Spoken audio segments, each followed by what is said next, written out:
Hello everyone, and welcome to the second video in this four-part series of advanced brass building blocks.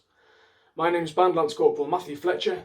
This short instructional video will cover the topic scales.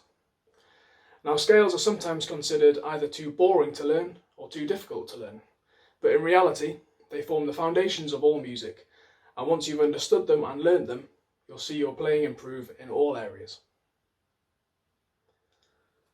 I'm sure at some point we've all been guilty of neglecting scales in our practice, either to focus on our solo pieces or our band repertoire. But they are really important. You might find yourself at an exam or audition where the adjudicator or examiner asks you to perform scales from memory.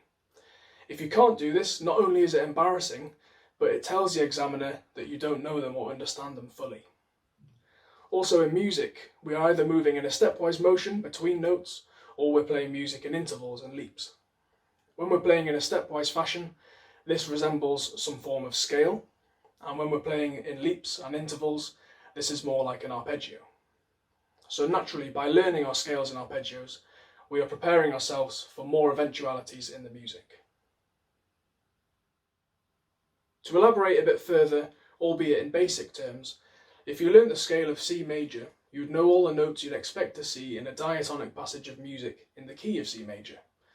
If you played music in the key of D major, you'd likely come unstuck on the notes F sharp and C sharp because you weren't familiar with them yet.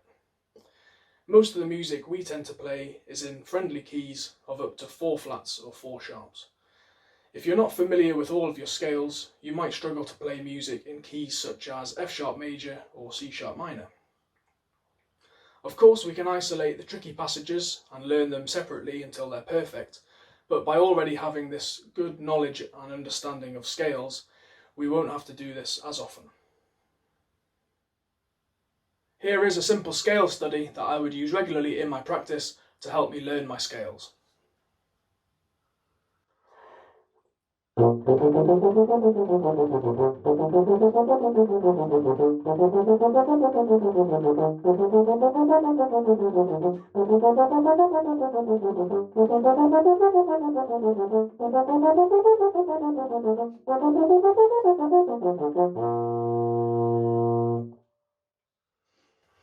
For this exercise, I'd recommend using a metronome to help you play in time, but also to keep a record of your speeds so that you can improve them in the future. You also want to consider nice even quavers and a clear articulation throughout the register. You'll see on the handout sheet that this exercise passes through the keys in the circle of fifths.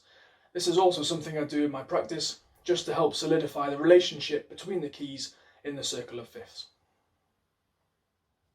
One of my favourite ways to practice more difficult passages of quavers or semi-quavers in music is to change the note length to a dotted rhythm. This is also a great way to learn your scales.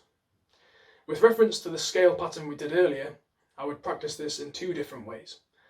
First of all, I would change the quavers to semi-quaver followed by dotted quaver.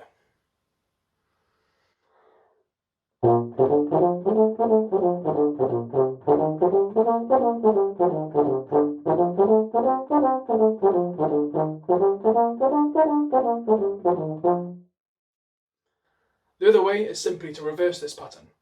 You will start with a dotted quaver and finish with a semi-quaver.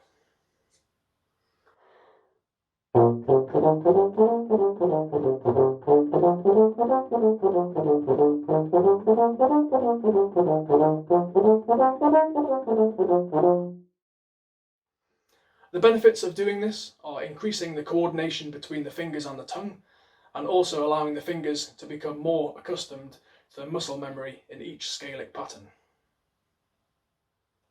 Another good way to learn your scales is to practice them in thirds.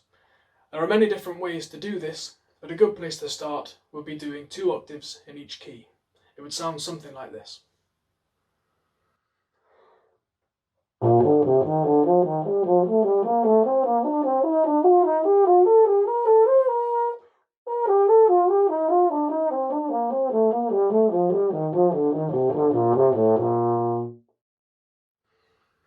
There are also some good options in the Arbin tutor from pages 48 to 51.